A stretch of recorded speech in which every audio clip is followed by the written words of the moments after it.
Hello, everyone. I, Akhila Mohan CG, welcome you to this book discussion with the very esteemed and erudite author Kiran Manral. I'm very privileged to be here this evening and be in conversation with her regarding her latest release titled All Those Who Wander, which is her 15th book.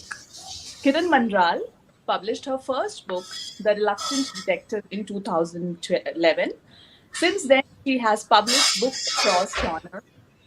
Her books include humor with The Kitty Party Murder, romance, and chick lit with Once Upon a Crush, All Aboard Saving Maya, horror with The Face at the Window, and More Things in Heaven and Earth, psychological thriller with Missing, Presumed Dead and Non-Fiction with Karmic Kids, A Boy's Guide to Growing Up, True Love Stories, 13 Steps to Bloody Good Parenting, and Racing Kids with Hope and Joy in Times of a Pandemic and Climate Change. Her latest book is a sci fi, All Those Who Wander. Her short stories have been published on Juggernaut and in magazines like Verve and Cosmopolitan and have been part of anthologies like Chicken Soup for the Soul, Have a Safe Journey, Boo, Grandpa's Tales, Best Asian Speculative Fiction 2018, Magical Woman, and City of Screams. She was shortlisted for the Femina Women Awards 2017 for literary contribution. And the Indian Council of UN Relations, supported by the Ministry of Women and Child Development, Government of India, awarded her the International Women's Day Award 2018 for excellence in the field of writing. So, welcome, Kiran, and thanks for being with us this evening. Thank you so much for having me. Thank you, Coral. Thank you, Akila, for doing this. And that was too long a bio. I told Coral all I have to say is author based in Mumbai, but she insisted on the long one. So I'm sorry you had to go through that torture.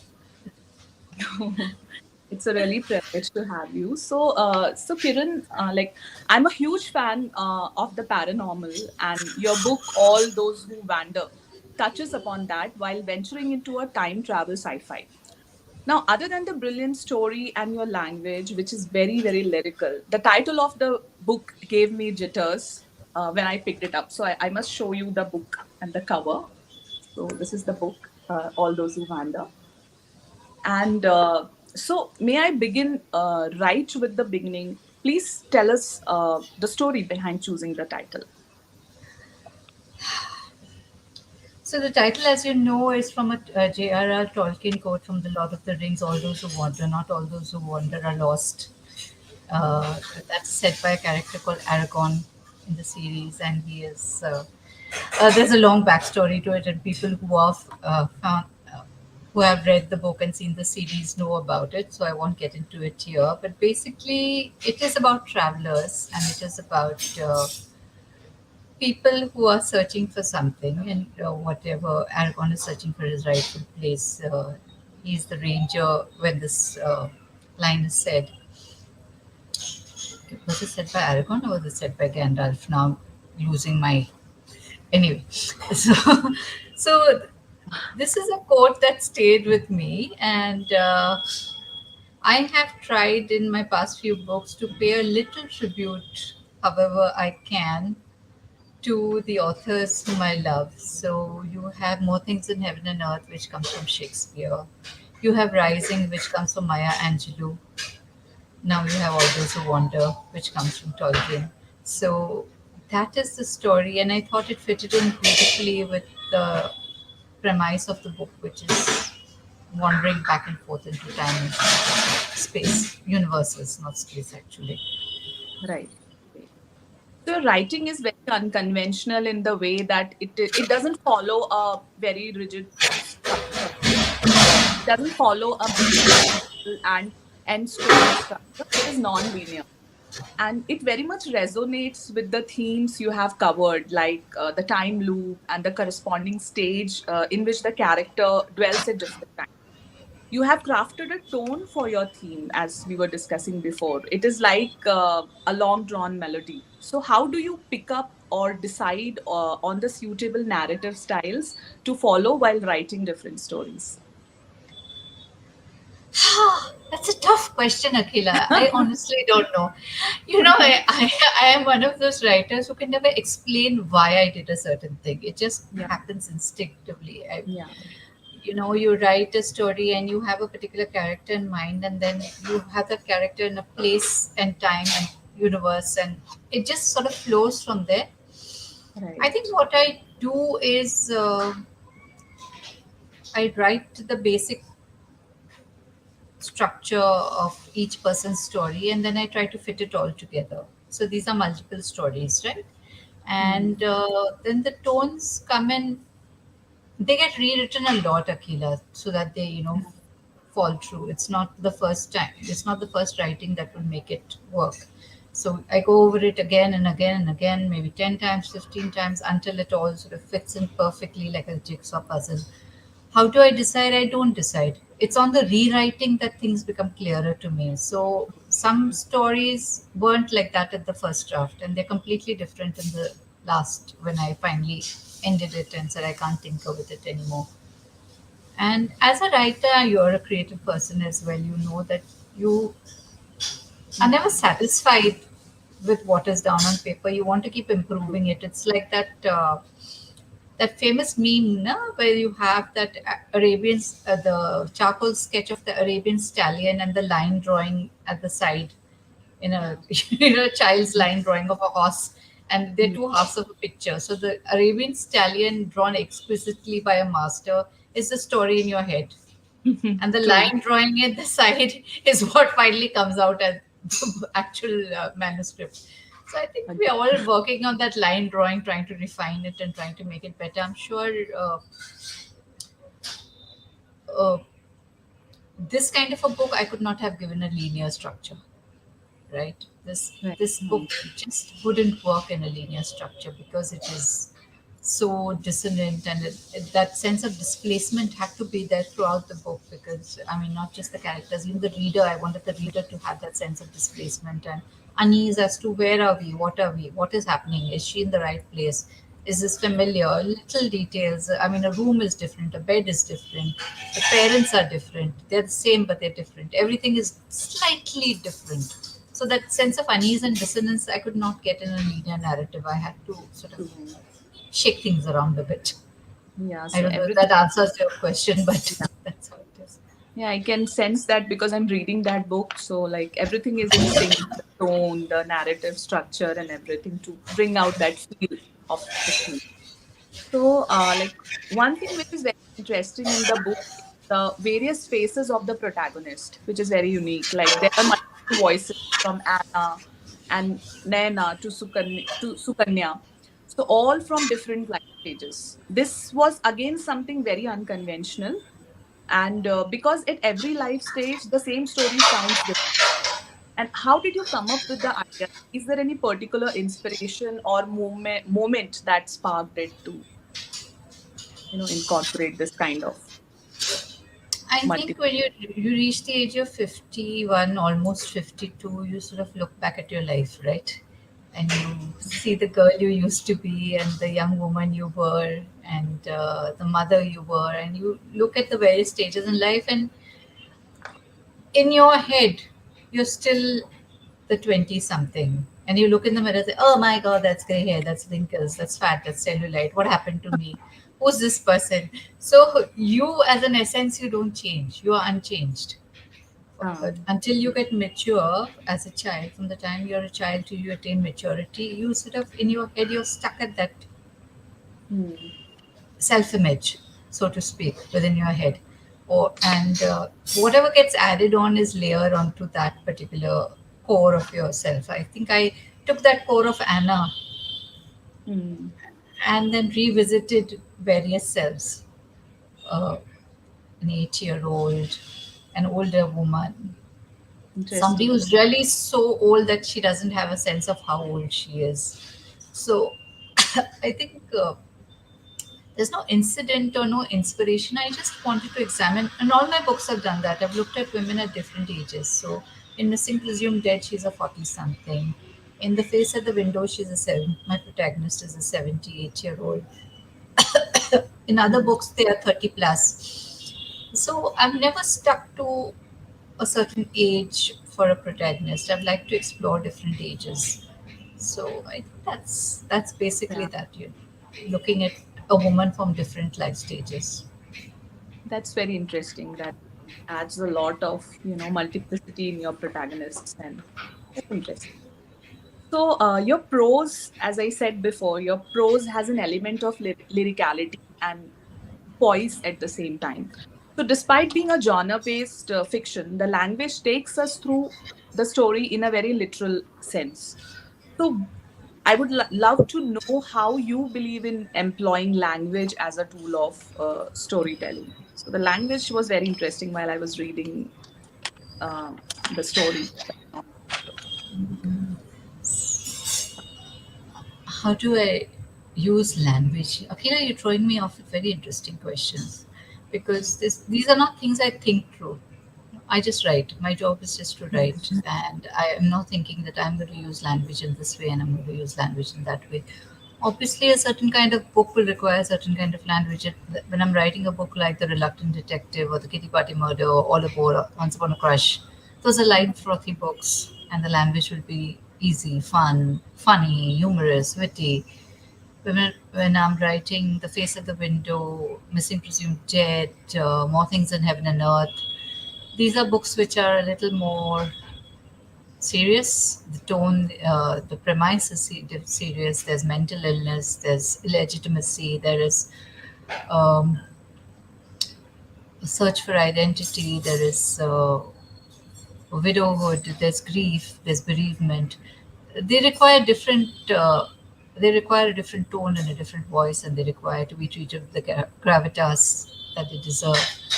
So Yeah. I think that's where I bring in a different voice and a different tone. I believe that language it should sing to you when it's on the page. When you read it, you should feel the rhythm of the. A sentence should make you come back to it again. Maybe not all the sentences because you'll be reading the whole book 10 times and you'll never get through to it. But at least there should be some sentences in the book which make you pause and think and reread them over and over again and just weigh them down. I think that I try to do. So that's probably where you get that lyrical bit from. Yeah.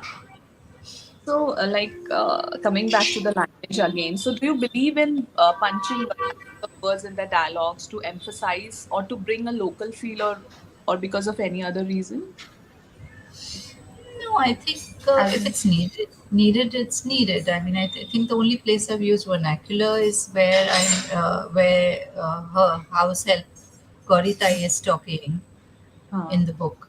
So that's the only space because obviously that's how she would speak. And where it is needed, the vernacular comes in. And I don't see the need to explain it or to put explanations into it. It should be self evident in the writing what they're trying to say. And sometimes the vernacular adds to the book, to the narrative, right. to the scene. Sometimes it detracts. I think it's a very fine balance to know how much you should add and how much you should leave out and not overwhelm the reader. I take the liberty because I'm writing for an Indian audience living in India, and I hope they should, even though it is Hindi, it is not a language that is widely spoken south of the country. But I do hope that people can, get what I'm trying to say. Yeah. I use it quite literally in that sense. Yeah, it adds a lot of local flavor and you are able to connect with it. So it's really nice to have that local flavor in English writing as well, Indian writing in English. So one thing which you do so well, and you're known for that, is to seamlessly switch between multiple genres, and are known for having experimented with genres like a psychological thriller, romance, horror, and even non-fiction. So how do you manage to do so? Because it's not definitely not an easy thing to do. So I started out in advertising, Akila, Uh, and then I went to journalism from there. okay. And in advertising, of course, you write across different clients as required. In Mm. journalism, I was I did everything. I did crime reporting, I did business reporting, I did feature writing, I did fashion writing, I did writing on women's issues, film and entertainment writing. I think Mm, that was my training ground, yeah. So you great. write across different things and you learn how to write different Yeah. styles and different voices. So it's just good training that I got on the job. So that was like very inspiring because there are a lot of people who say like you should try to writer you should try to stick to one kind of genre or one kind of style of writing.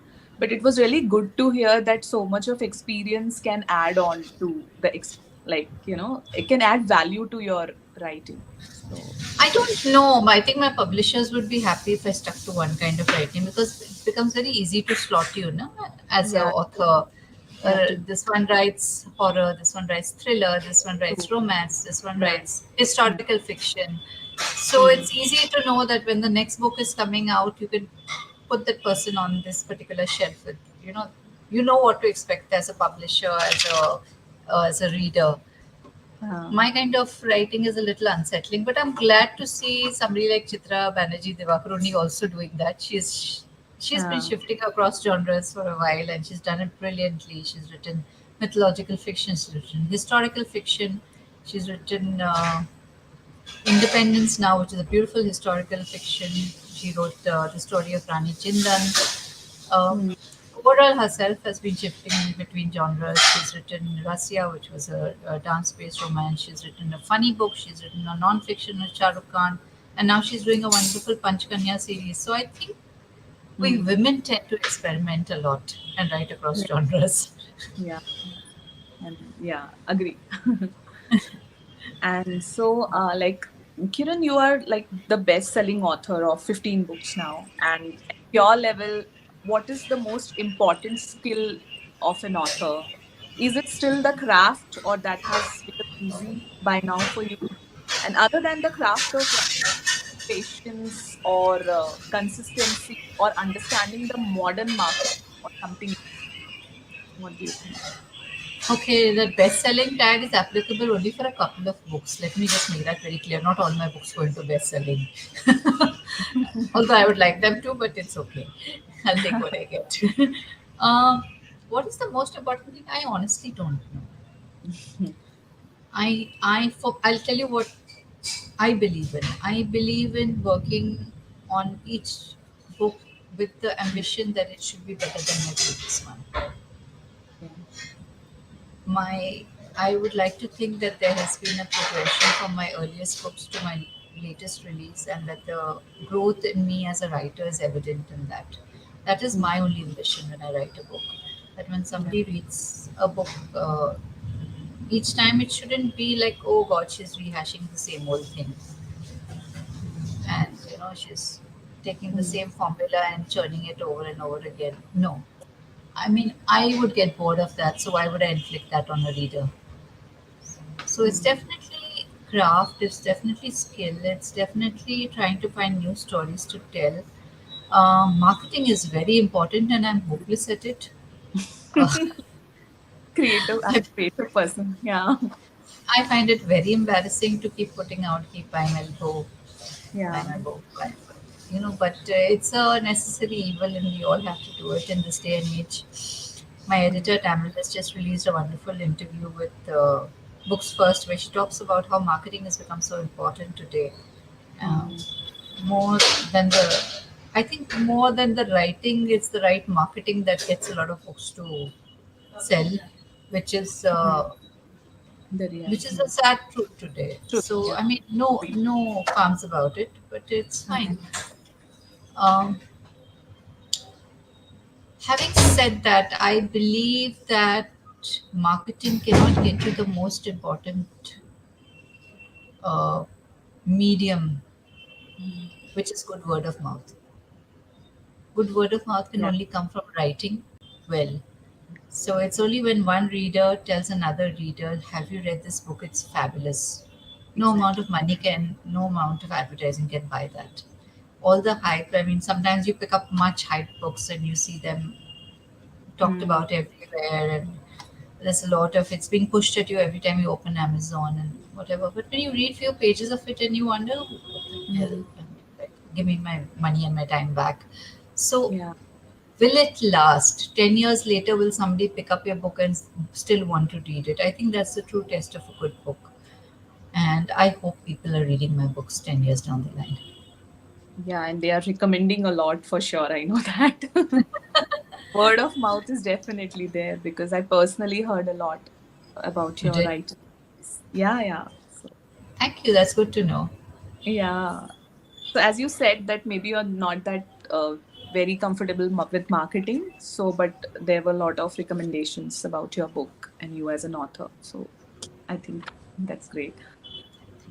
So, yeah. So, while writing and publishing your latest sci-fi, All Those Who Wander, what aid you were looking for in a publisher? Asking this because it is a very different kind of book, and a simple reading and grammar or typos correction would not suffice. So, what were the needs of a manuscript like this? In the sense, I'm sorry, could you Uh, like elaborate on the question, please? Yeah, so the manuscript usually when you work with the publishers or editors, so I mean, what kind of support or what kind of suggestions they gave you? Because I feel this book is very different in terms of it's a very different kind of a book, and it's not just about reading, well, how it will connect with the readers, or it's not about the grammar or typos. It adds a lot of, you know, what to say. It was not, definitely it would not have been an easy to it would not have been easy to write a book like this because of the structure and the kind of syncing you have done between the theme and the tone and everything. So how was it working on this book with the publishers? What kind of aid did you get? Yeah. So this book was edited by Shiny Anthony, and Shiny, as everyone knows, is a genius in this her space. And Hmm. luckily for me, I'm very grateful and honored that A, she agreed to edit it, and Yeah. B, she came back with very few suggestions. She just wanted me to remove something which she felt was unnecessary in one place, and yeah, and add something in another scene. So I just think just two scenes she felt one was unnecessary and one needed to be emphasized a bit more. The rest of it, it went as it is. Okay. It's So just a bit what? of tightening because Shiny's a genius at tightening and I tend to ramble, so she did that bit. But there were no other structural or editorial changes as far as it went. And I'm very grateful to her that she sort of polished it and removed all my long rambling, made it a little more sensible. Right. So, as I said before, that you're a best-selling author of many books, and you had been writing and publishing for more than a decade now. So, I'm sure budding and aspiring authors would love to have a piece of writing advice from you. So, what would you suggest them about navigating through their literary journey and aspirations? This is a question also for me. Ah, what do I say? Everything sounds silly when you say it and too pompous because everyone's Yeah. writing journey is unique, Hmm. Everyone's comes to writing from a different space and from a different life Hmm. circumstance. So it's very pompous to say that you should do this and you should do that. I don't know what battles they're fighting to actually write, right? True. Like Hmm. somebody must be juggling a home, a job, Right. kids. True. Somebody must be juggling with self-doubt, with Yeah. the feeling that they're inadequate and not good enough. There are so many things everybody is battling. Hmm. I can only say what worked for me. Hmm. I've been a voracious reader all my life. I read everything. It Hmm. was anything. If I had nothing to read, I would sit and read an instruction manual of a gadget lying around. I would be the boring one who went to doctors' clinics and sat and read every magazine there. Those old tattered magazines, doctors' True. magazines, medical journals that would be lying. I would sit and read. I ruined my eyes. I've had two LASIKs because I keep ruining my eyes, and I'm still with Chasma. So there's a lot of reading that I do. I read incessantly. I also now, thanks to Netflix and online OTT, watch incessantly. So I think I'm just constantly consuming stories. Okay. So I would say this thirst for stories, this thirst for knowing things, for being incurably curious about things. What is that person's backstory? What is this about? What is that about? It's very unseemly. I Mm. can. I think the journalist training also helped me because I Mm. learned how to ask questions without shame to Yeah. totally random strangers. Yeah. If I found something interesting and curious, I would. I have no shame in asking questions about it. And I think that helps me as a writer, this curiosity about things. And also being disciplined, I can't stress it enough. People think that, being a writer or being a creative person is sitting down and creating when the mood strikes you. No, it's not that. It is butt on the seat, and the butt will grow bigger because you're sitting all day. That's going to be a token problem. But it is butt on the seat and writing and writing. At least staying with your work. You may not get anything constructive done some days. Writing may be difficult. You will find the words don't come out, but just stay with the writing and write what you can. You can always edit what you've written or rework it, but you can't do anything with a blank page, right? True. So that discipline, that riyaz of writing, I say, if you call yourself a writer, you will sit at your desk or your laptop or your whatever and write every day, whatever it is. One paragraph, 500 words. There are some days when I'm just sitting down, adjusting commas and full stops, but I'm with the work. So write every day. That's what I believe in. What else? What other advice do I give? And as is evident from the way I've written, it's not good advice. It's not sane advice. It won't help you sell your books much. Write what you want to write. Don't write what the market is telling you to write. Or don't write what you think is, in right now. Mythological fiction is in, so I'll write Yeah. mythological fiction. Historical is in, so I'll write that. Thriller science, so I'll write that. Don't write what you want to write. And Mm. if it is good enough, it's a true story. I mean, it's a story that comes from the heart. It will find its readers. It may find few readers, it may find many readers, but your job is to tell the story. That's very relieving coming from you, not to follow the trend and to follow the heart. And and as you said, like even Netflix and OTT helped you a lot. So do you think, because there's a lot of reading versus watching debate going on in the community, so do you think that watching helps in like writing as well? Sh- uh See, I look at it from the point of view of stories. yeah, the plot Yeah, and I, I getting a window into other lives and to see hmm, things. I'm not looking at it from the point of view of language. huh, Language, I have already read a lot. yeah. I go through like 4 5 books a week. So I mean, How do you no, manage? don't think of it. It's nothing to Yeah. be overawed of. I have a lot of free time on my hands, Okay. and I ruthlessly discard books that don't interest me after a couple of chapters, or Okay. even couple of pages. Hmm. So life is too short to read books that don't call to me. They may Yeah. call to somebody else. They don't call to me, so I'm not going to. So I sort of Okay. go through some of those discarded books. I'm adding it like 4 5 books. Some of them are not read completely. Some of them are left halfway. Some are read to the very end. And the few that I read to the very end, then I will talk about it everywhere. That Hmm. listen, you have to read this book. This is fantastic. That's another thing I tell people. Please talk about the books that you like and enjoy Yeah. on your social media. Hmm.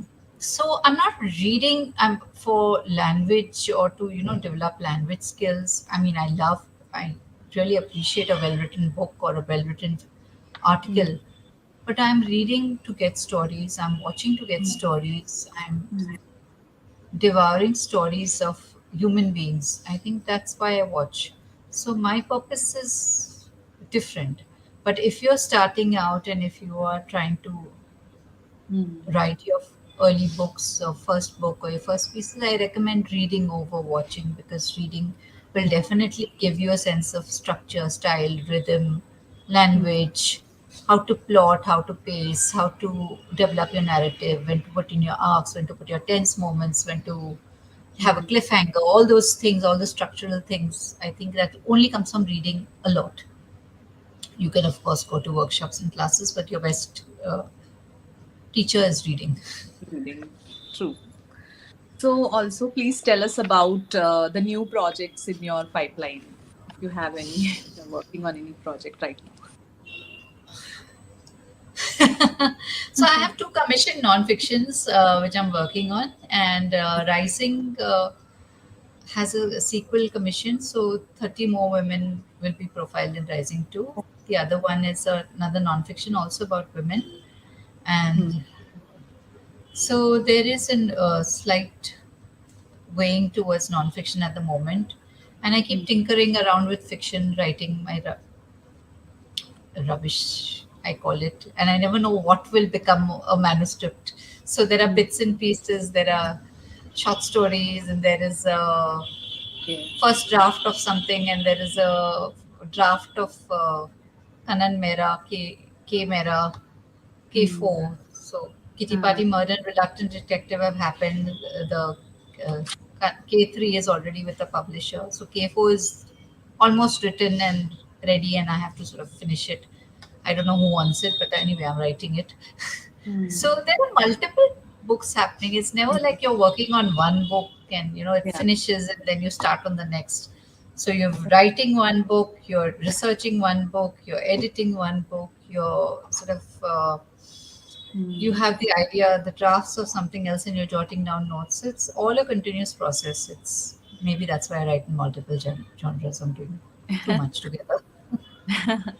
And that is very insightful, like to know, like that writers work on different projects at one given time, because it is again which we have to navigate and think whether we should be doing that, like people who write.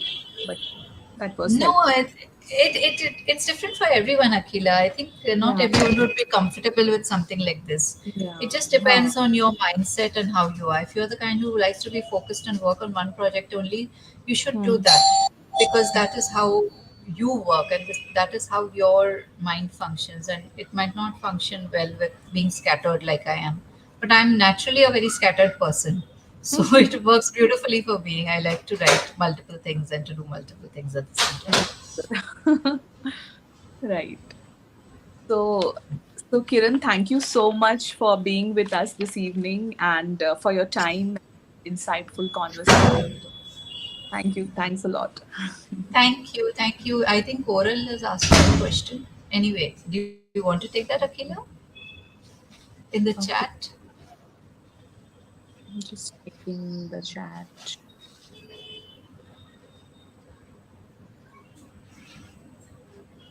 I think I cannot access it. I'm not able to access it properly. Okay. No Okay. worries. Yeah, it's okay. No worries at all. So, Okay. Thanks so much, so Akila, for this. It was a great yeah, conversation. yeah, it Thank you. was. Bye bye. Bye. Thank you so much, Kiran. So tell me your story. Calls for submissions on the story prompt letters from Santa, and let me remind you that registrations are also open for the writing program season 10 themed on Sri Sutra stories of women from Indian mythology. So that's all for today. Good night and God bless.